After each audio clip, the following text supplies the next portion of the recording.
ও যদি 2797টা সার্ভিস, আমি ধরলাম বেসিক দিয়ে যদি সে সার্ভিস দেয় বেসিক $15 করে, তাহলে কত টাকা হয়? প্রায় 3-15-45 প্রায় $40,000। $40,000 মানে হলো প্রায় 35 লাখ টাকার মতো, শুধুমাত্র সে এই সার্ভিস দিয়ে, সে ইউআই সেল করে সে আর্ন করছে প্রায় 35 লাখ টাকার মতো। তো এটা তো অনেক একটা টিম ওয়াইজ করছে ওরা। এটা মেবি টিম ওয়াইজ করছে না, একসাথে 30টা অর্ডার কিভাবে ফিল আপ করতে হ্যাঁ পারে? টিম হয়, এগুলো টিম হবে। এগুলো টিম ছাড়া সম্ভব না। 30টা অর্ডার সে সম্ভব না, 3 দিনে ডেলিভারি দেওয়া সম্ভব না। মানে একটা সার্ভিস সে ডেলিভারি দিচ্ছে 3 দিনে, এবং আনলিমিটেড রিভিশন দিচ্ছে সে কাস্টমারের প্রয়োজন অনুসারে, আনলিমিটেড রিভিশন। সুতরাং এগুলো টিম দিয়েই করতে হবে।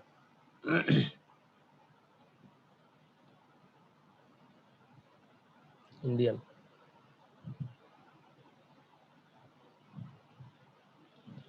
আচ্ছা, তাহলে আমরা এটা দেখি। এটা সেল করছে সে 136টা, এই মুহূর্তে 13টা অর্ডার তার কিউতে, 13টা অর্ডার পাকিস্তানি। আমার একটা কোশ্চেন ছিল, এগুলো কি সব নিজের আইডিয়া থেকে করতে হয়, বা আপনি যে আবার বলেন কপি করতে হবে, কপি করলে আইডিয়া বাড়বে, কপিরাইটে কোনো সমস্যা করে এখানে? কপি রাইটের সমস্যা বলতে, কপিরাইট সমস্যা তখনই করবে যখন আমরা হুবহু কপি করব। তো কপি করতে বলে সেটা হচ্ছে প্র্যাকটিস, মানে প্র্যাকটিসের লেভেলে, আমরা এখনো প্র্যাকটিস লেভেলে আছি। তো প্র্যাকটিস লেভেলে আমাদের কপি করতে হবে, কারণ আমরা কপি যদি না করি আমরা আসলে জানবো না যে কোথায় কোন ধরনের, মানে কখন কোন ধরনের অ্যাপসে কি ধরনের এলিমেন্টগুলো ইউজ করে, কি ধরনের ফন্ট ইউজ করে, কোথায় যে, যেমন এখানে এই যে এখানে যে স্ট্রেট লাইনগুলো যেগুলো টানছে ডিভাইডার হিসেবে, এই ডিভাইডারগুলো এগুলোর মানে থিকনেস কতটুকু, এগুলোর অপাসিটি কতটুকু, কালার কি দেয়, এগুলো আমরা জানি না। তো না জানলে হবে কি, আমরা যখন প্রথমেই যদি আমরা নিজের আইডি থেকে করতে যাই, এই কালারগুলো এগুলো আসলে অ্যাডজাস্ট হবে না। হ্যাঁ, কালারগুলো অ্যাডজাস্ট হবে না, সাইজ অ্যাডজাস্ট হবে না। আমি বলতে চাচ্ছিলাম কারো কাজের সাথে আমার কাজ মিলে যাচ্ছে, মানে না, তখন সেটা সমস্যা করে মিলবে। কেন? বিষয়টা হলো পৃথিবীতে এই মুহূর্তে হয়তো কোটির উপরে হয়তো অ্যাপসের ডিজাইন আছে। হ্যাঁ, তো সবগুলো তো আর ইউনিক হবে না। যেমন আমরা যদি কোনো ই কমার্সের অ্যাপস যদি আমরা ডিজাইন করি, সেখানে কিন্তু ম্যাক্সিমাম কিন্তু অলমোস্ট একই ধরনের হবে, হয়তো কালারটা একটু ডিফারেন্ট হবে। কালার এটা হয়তো গ্রিন ইউজ করছে, হয়তো বা এই কোম্পানির তাদের থিমটা হলো গ্রিনের থিম। যদি ব্লু থিম হয় কোম্পানির, তাহলে আমরা এটা এখানে ব্লু ইউজ করব। তারপর সে এই যে এখানে এই যে শেপটা দিচ্ছে, এখানে এই যে গ্রাফের যে শেপটা দিচ্ছে, এই গ্রাফের শেপটা ওইভাবে দিচ্ছে, আমরা অন্যভাবে দিব আমরা গ্রাফের শেপটা। ঠিক আছে, এখানে যে হোভার ইফেক্ট সে যেটা দিচ্ছে, শ্যাডো যেটা দিচ্ছে, শ্যাডোটা সেইভাবে দিচ্ছে, আমরা একটু অন্যভাবে দিব। তারপরে এখানে নিচে ডটগুলো সে যেভাবে দিচ্ছে, আমরা হয়তো একটু অন্যভাবে দিব, আমরা হয়তো একটু গ্যাপ বাড়াই দিব। ক্লিয়ার? সবগুলো একেবারে ইউনিক কিন্তু কখনোই হবে না। আচ্ছা, তো আমাদের যে কাজগুলো শিখছি ফটোশপ দিয়ে, আমরা সেগুলোর কিছুটা প্রায়োগিক দিকটা দেখালাম। আসলে ফটোশপের কাজগুলো সেল করার, যতটুকু আমরা সেল করতে পারবো, আমরা তার চেয়ে অনেক বেশি সেল করতে পারবো ইলাস্ট্রেটরের কাজগুলো। ইলাস্ট্রেটরের কাজ আমরা শিখবো ইনশাল্লাহ এক্সডির পরে। তো আজকে আমরা দেখাবো যে কোনো ডিজাইন করলে আমরা যে কোনো ডিজাইনকে কিভাবে আমরা মকআপ দিয়ে প্রেজেন্ট করবো, সেটা আমরা একটু দেখাবো আজকে। খুব বেশি লম্বা করবো না ক্লাসটা, কারণ আসলে আমার গলার অবস্থা খুব একটা ভালো না। তো মকআপ, প্রথম কথা হলো মকআপটা কি। মকআপ হচ্ছে, ধরুন এই যে ডিজাইনটা, এই ডিজাইন, এই যে ডিজাইন,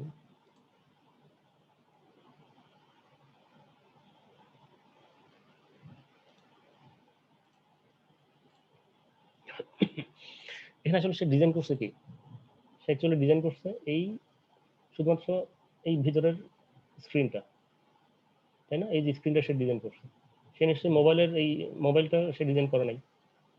মোবাইলটা আমার ডিজাইন করতে হবেও না, আমরা ডিজাইন করবো শুধুমাত্র ভিতরের আমার অ্যাপসের যে স্ক্রিনটা, অ্যাপসের স্ক্রিনটা আমরা ডিজাইন করবো।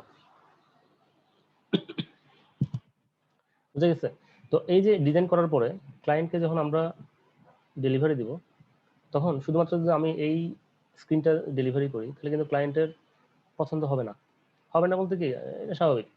যে কোনো কিছু প্রেজেন্ট করার সময় যদি আমি একটু অন্যভাবে প্রেজেন্ট করি, একটু যদি মানে আর্টিস্টিক ওয়েতে যদি আমি প্রেজেন্ট করি, তাহলে জিনিসটা সুন্দর হবে, প্রেজেন্টেবল হবে। এবং প্রেজেন্ট সুন্দর হলেই অনেক সময় অনেক প্রজেক্ট, অনেক বাজে প্রজেক্টও অ্যাকসেপ্ট হয়ে যেতে পারে প্রেজেন্টেশন সুন্দর হলে।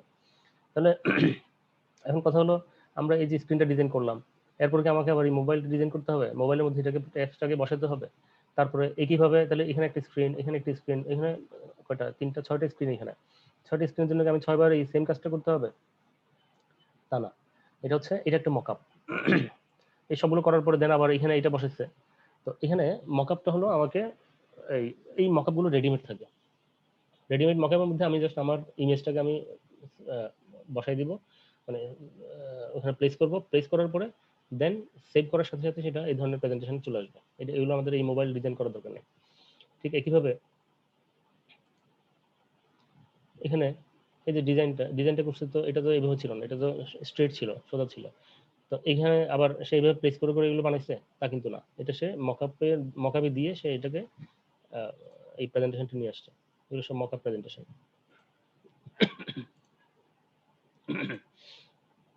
আচ্ছা, আজকে আমরা একটু মকআপ প্রেজেন্টেশন দেখি।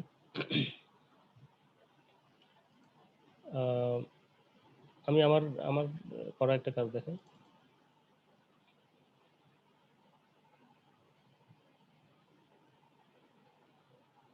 এখানে কয়টা স্ক্রিন, এখানে 5টা স্ক্রিন, একটা অ্যাপের জন্য 5টা স্ক্রিন এখানে বানাইছিলাম।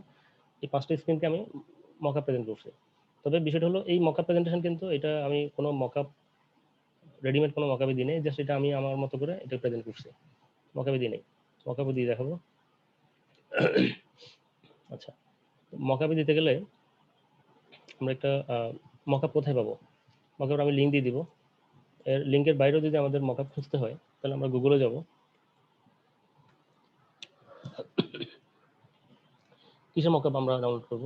আমাদের যা কিছু আছে গ্রাফিক ডিজাইন, আমাদের যা কিছু ডিজাইন করবো আমরা, পোস্টার বলেন, মোবাইল ইউআই বলেন, লোগো বলেন, তারপরে যে সিভি ডিজাইন, তারপরে যা যা আমরা ডিজাইন করবো সবগুলোর ডিজাইনের কিন্তু মকআপ পাওয়া যায় গুগলে বা ইন্টারনেটে, ফ্রি মকআপ গুলো পাওয়া যায়। তো আমরা প্রথমে আমরা mobile UI mockup free download এটা আমরা করি, লিখবো কি mobile UI mockup free download. এখানে অনেকগুলো মকআপের এখানে রেজাল্ট দেখাচ্ছে সার্চ করে, তার মধ্যে যেগুলো পিএইচডি, আমরা পিএইচডি গুলো নিব। এখানে app mockup images free vectors stock photos and PSD, এখানে অনেক কিছু আছে ভেজাল, আমরা এখানে যাব না, আমরা সরাসরি এখানে চলে আসি। মোবাইল ইউআই পিএইচডি 2000+, এখানে high quality mobile UI PSD mockup আছে। কোথায় দেখেন, এটা ফ্রি পিক।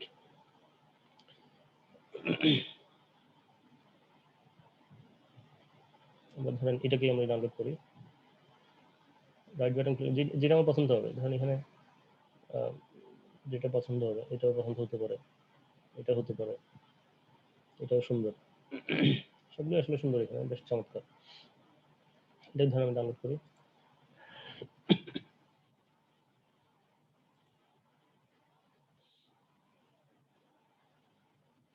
ডাউনলোড দুটো অপশন দিচ্ছে, গো প্রিমিয়াম, ফ্রি ডাউনলোড।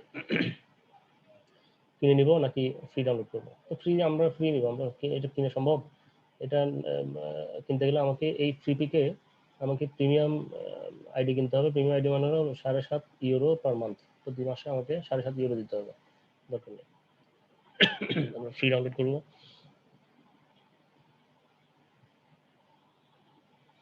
এটা কিন্তু এইগুলো সবসময় জিপ ফাইল হিসেবে ডাউনলোড হবে। আমরা সেভ করবো কোথাও,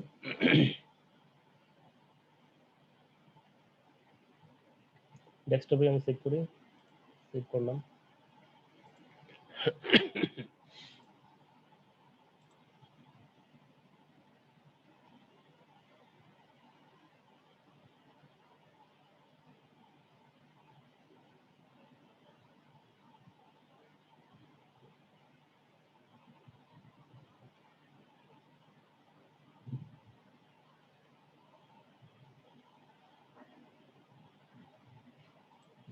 ডাউনলোড হয়ে গেছে।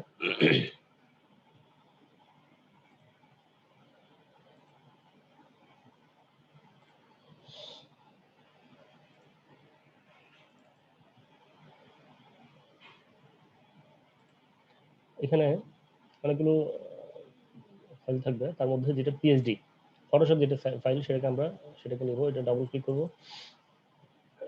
এটা এক্সট্রাক্ট হবে, দেন ওপেন হবে।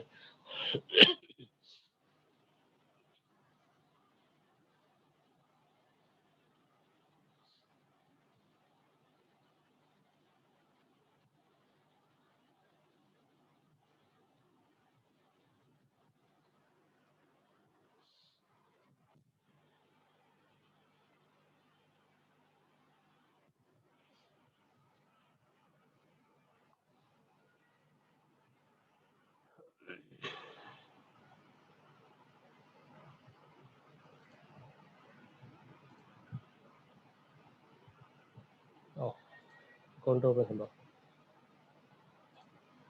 আচ্ছা, যাই হোক, এটা একটু আগে ডাউনলোড করছিলাম, ওইটাই ওপেন হয়ে গেছে।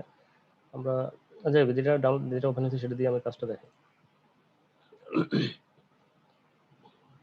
আচ্ছা, তো এই যে এখানে দেখেন জাস্ট 3টে স্ক্রিনের এখানে প্রেজেন্টেশন দেখাচ্ছে সে। তো এটা আমরা যে ইমেজটা ড্র করব, যেই পেজটা বা মোবাইল ইউআইটা যেটা আমরা ড্র করব, ডিজাইন করব, সেটাকে আমরা কিভাবে প্রেজেন্ট করব সেটা দেখাই। এখানে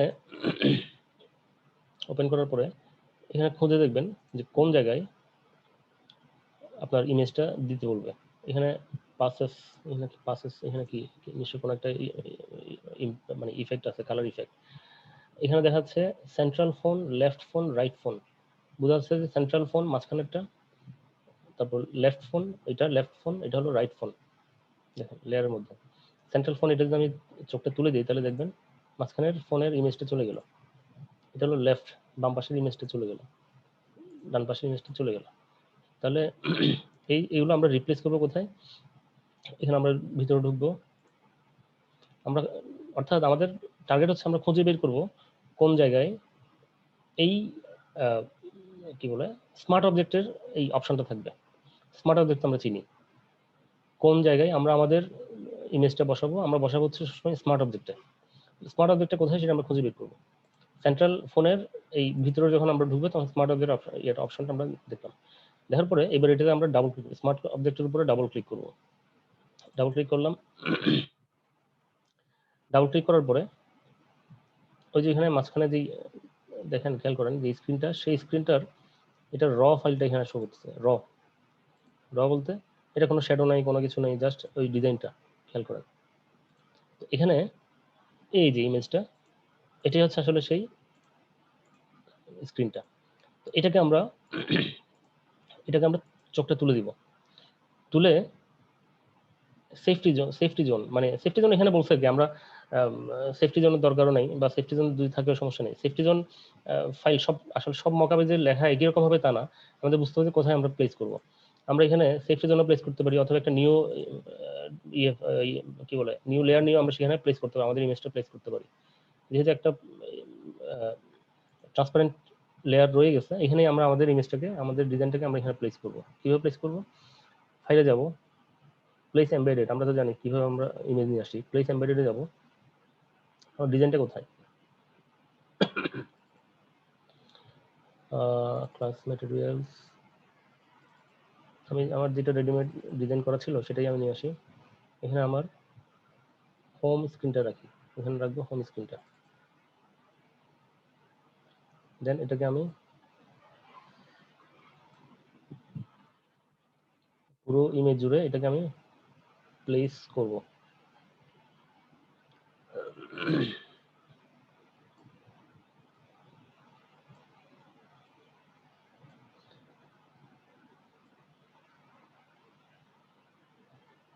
বসে দিলাম, দেন আমি টিকমার্ক দিয়ে ওকে করলাম। করার পরে আমি আমার ইমেজটা কিন্তু বসাই দিলাম জায়গা মতো। বসানোর পরে এবার কন্ট্রোল এস দিয়ে আমি সেভ করব। সেভ, কন্ট্রোল এস দিয়ে সেভ করতে পারি, অথবা ফাইলে গিয়ে সেভ করতে পারি। সেভ এজ না, সেভ দিলাম, এটা সেভ হয়ে গেল। সাথে সাথে আমরা আমাদের মূল যে ফাইলটা সেখানে আসি। তো দেখেন আমার ইমেজটা কিন্তু এখানে চলে আসছে। প্রবলেম একটা হয়ে গেছে কি দেখেন তো, প্রবলেমটা হচ্ছে এই যে এখানে সেফটি ইমেজের বা সেফটি জোনের যে ইয়েটা সেটা কিন্তু চলে আসে, কারণ হচ্ছে আমার এখানে লেয়ারটা রয়ে গেছে। এটা টিকমার্কটা তুলে দিলাম। দেন আমরা আবার সেভ করলাম। সেভ করার পরে আমরা ওখানে যাই, দেখেন আমার অ্যাপসটা কিন্তু এখানে শো করতেছে। আচ্ছা এবার তাহলে আমাদের সেন্ট্রাল ফোনের জায়গায় আমার ইমেজটা বসানো শেষ। এবার আমি যাব লেফটে। তাহলে আবার কোথায়, সেই আমার স্মার্ট অবজেক্ট খুঁজে বের করবো। স্মার্ট অবজেক্টে যাব, ডাবল ক্লিক করব, এখানে আমরা প্লেস ইউর ডিজাইন এটা তুলে দিব, প্লেস এমবেড করব,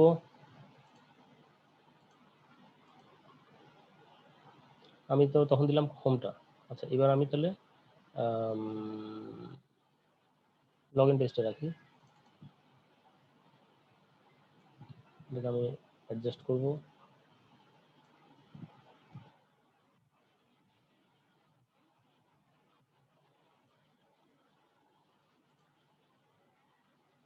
দেন কন্ট্রোল এস দিয়ে সেভ করলাম, সাথে সাথে দেখুন বাম পাশে চলে আসছে। উপরে আসা নাই কারণ হচ্ছে আমার যে মকআপটা আমি ইউজ করতেছি সেই মকআপের যে পেজের যে সাইজ, সেই সাইজ অনুসারে আমার এটা হচ্ছে না। একটু নামাই দিই আমি, এই তো না, এটাকে একটু নামাই দিই, কন্ট্রোল এস দিয়ে সেভ করলাম। আচ্ছা কতটুকু আসবে সেটা আমি দেখবো আমার এই যে সেফটি জোন দিয়ে, মানে উপরে যে অংশটা এটা ওই অতটুকুর মধ্যে থাকলে সেফটি জোন আর কি, ঠিক আছে। আচ্ছা এবার আমরা যাবো হচ্ছে আমাদের লেফট ফোন হয়ে গেছে, এবার রাইট ফোন।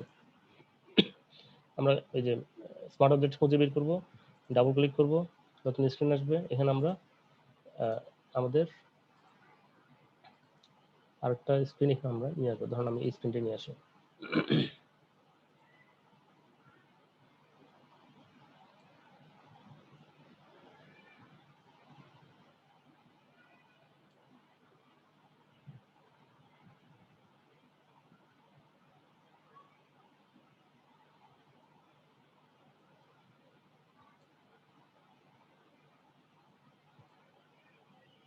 কন্ট্রোল দিলাম, সেভ করলাম।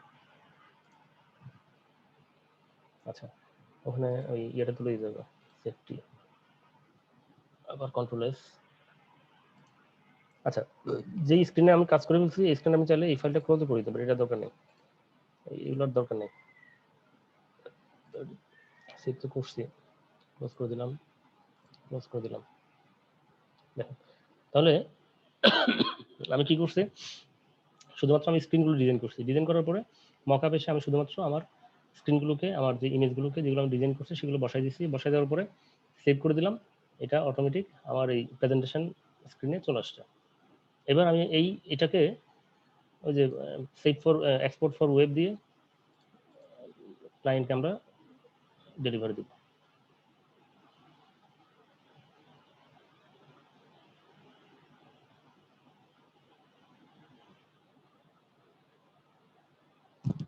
দেখ এটা অনেক বড় ইমেজ, একটু সময় নিচ্ছে।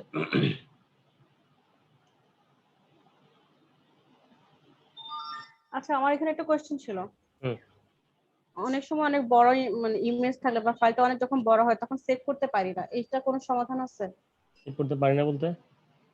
সেভ হয় নাই আমার এরকম, অ্যানিমেশনে একটা কাজ করছিলাম, সেভ করতে গিয়ে আমি 3-4 চেষ্টা করছি, শেষ পর্যন্ত সেভ করতেই পারি নাই। মানে পিসি হ্যাং হয়ে যায়, এরর দেখাচ্ছিল, বাবার এরর দেখাচ্ছিল। ওইটাকে তখন অন্যান্যগুলো হয়েছে কিন্তু ওইটাই করতে পারিনি আর। ওটাতে নিশ্চয়ই অনেকগুলো ছিল, এই স্লাইড অনেকগুলো ছিল। আচ্ছা এটা কারণ হতে পারে তাহলে। ফাইলের সাইজটা বড় হতে হয়তো ওই ল্যাপটপের যে ইয়ে সেটা ওই ফাইলটাকে প্রসেস করতে পারেনি আর কি।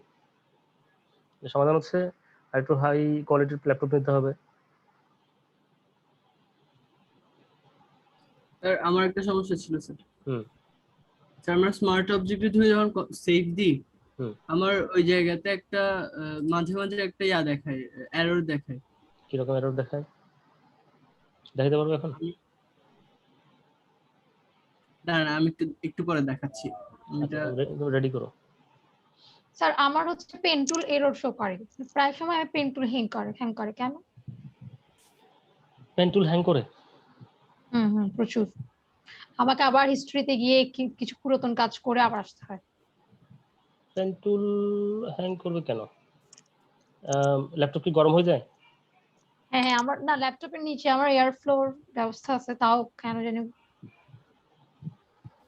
এটা ল্যাপটপের ইয়ের সমস্যা, নাহলে পেন টুল তো এরর দেখানোর কথা না। কারণ আমার এটা এই যে ক্যান্সেল দিলে সেভ হয়ে যাবে, আমরা সেভ দিব না, আমি এটা ক্যান্সেল করে দিচ্ছি।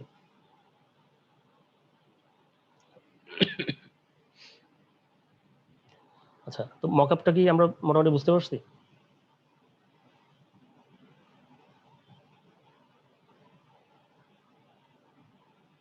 বুঝতে পারছো। বুঝতে পারছি।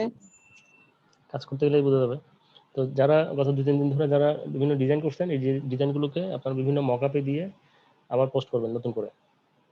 আচ্ছা নতুন কোনো ডিজাইন দিচ্ছি না, শুধু হোমওয়ার্ক দিচ্ছি না, শুধুমাত্র ওই যেগুলো ডিজাইন করে ফেলছেন অলরেডি এগুলোকেই বিভিন্ন মকআপে দিয়ে প্রেজেন্ট করতে হবে। আচ্ছা, মকআপের আমি কিছু লিঙ্ক দিয়ে দেব।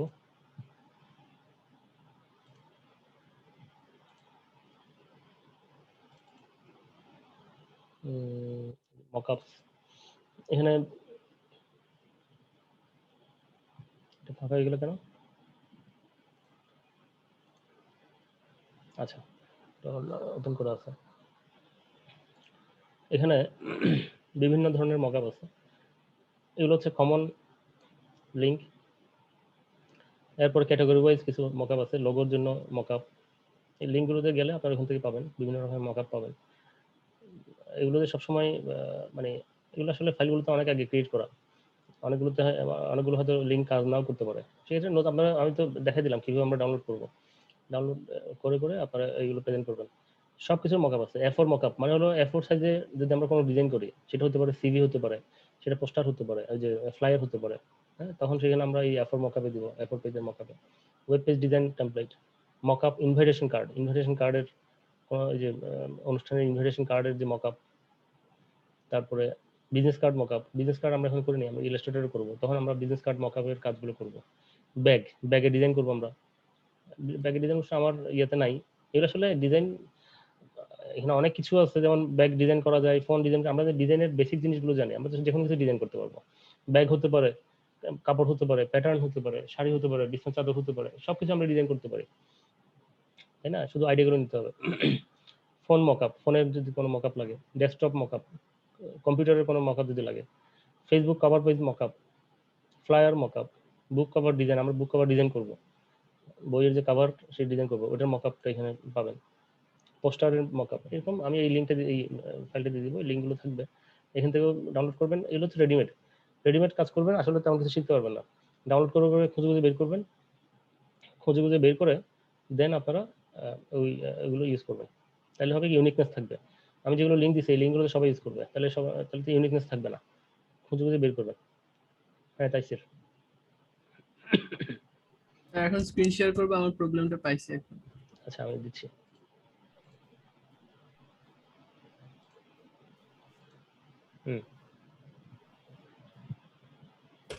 স্যার এই জায়গাতে এখন এটাতে আমি আর দিতে যাচ্ছিলাম, এখন এই জায়গায় যখন স্মার্ট অবজেক্ট নিছি, স্মার্ট অবজেক্ট নেওয়ার পর এটা রিমুভ করছি ব্যাকগ্রাউন্ডটা, এরপর কন্ট্রোল এস দিচ্ছে, হচ্ছে না।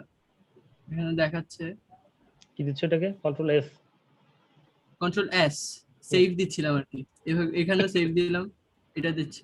কি বলে এটা? Cut save the document back to its original file format, flatten layers and discard extra data as necessary, then choose file save again. You can save the file using file save as the but the associated smart objects will not be updated. আচ্ছা তুমি মূল ফাইলে যাও তো। মূল ফাইলটা এখানে sir,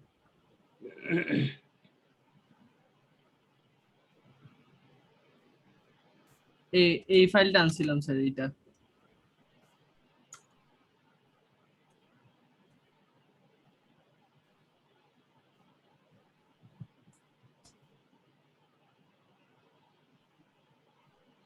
আমি কি ডিসকানেক্টেড? না না স্যার, এমন হচ্ছে আমি ডিসকানেক্টেড হয়ে গেছি। আচ্ছা একটা কাজ করো তো, তুমি এখানে ব্যাকগ্রাউন্ড রিমুভ করছো, ব্যাকগ্রাউন্ড রিমুভ না করে দেখি এটা আবার এখানে ডাবল ক্লিক করো। এখানে না না, এই যে স্মার্ট অবজেক্টের উপরে আইকনের উপরে ডাবল ক্লিক করো, স্মার্ট অবজেক্ট আচ্ছা, আইকনের উপরে, আইকনের উপরে।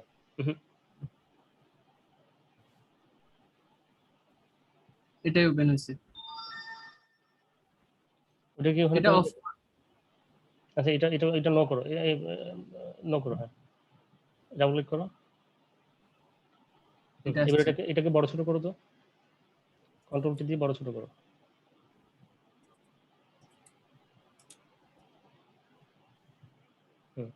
এন্টার দাও, এবার সেভ দাও, সেভ দাও এবার। সেম জিনিস দেখে। Can't save the document, this document back to its original file format, flatten layers and discard extra data as necessary, then choose file save again.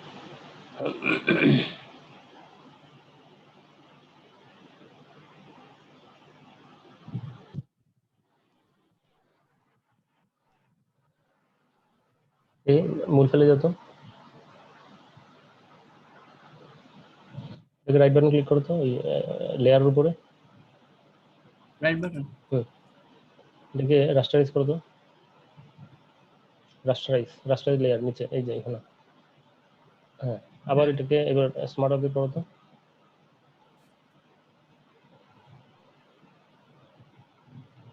এটা অফ করে দিই। হুম।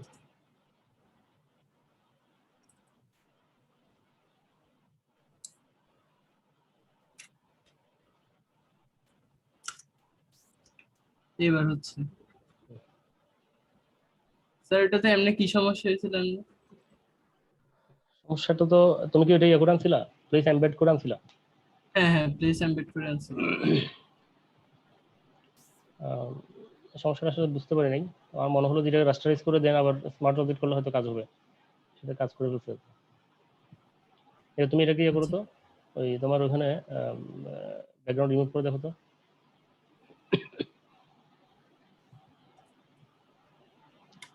বুঝছে না? এবার হয়েছে। ঠিক আছে। বেশ, আমি স্টপ শেয়ার করতেছি।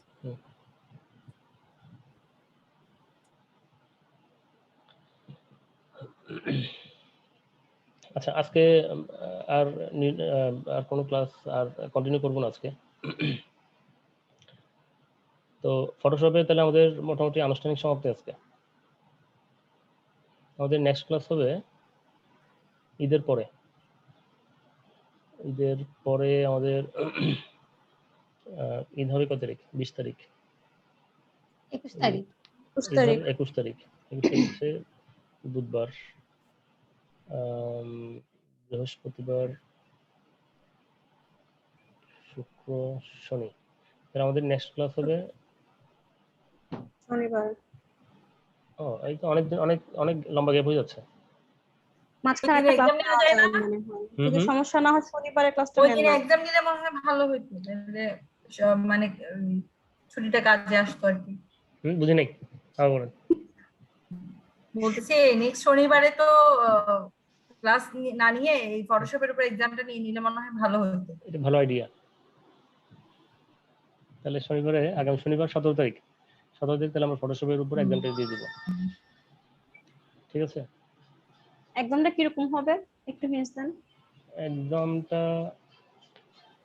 এক্সামটা হবে এক্সামের মতো, কোন ডিজাইন করতে দিব আর কি, কোনটি ডিজাইন কপি করতে হতে পারে, অথবা কিছু একটা দিতে পারি, ডিজাইন হবে, ডিজাইনই হবে, এক একজনকে এক এক রকম নাকি সবাই একই সবাইকে রকম? একরকম। মানে ঢাকা বোর্ড চিটাং বোর্ডের ঝামেলা নাই তাইলে আলাদা না সবাই বা সবাই সবাই রেকর্ডিংটা একটু অফ করে দিলে। এখন সারা বাংলাদেশে একই এক বোর্ড। আচ্ছা ঠিক আছে।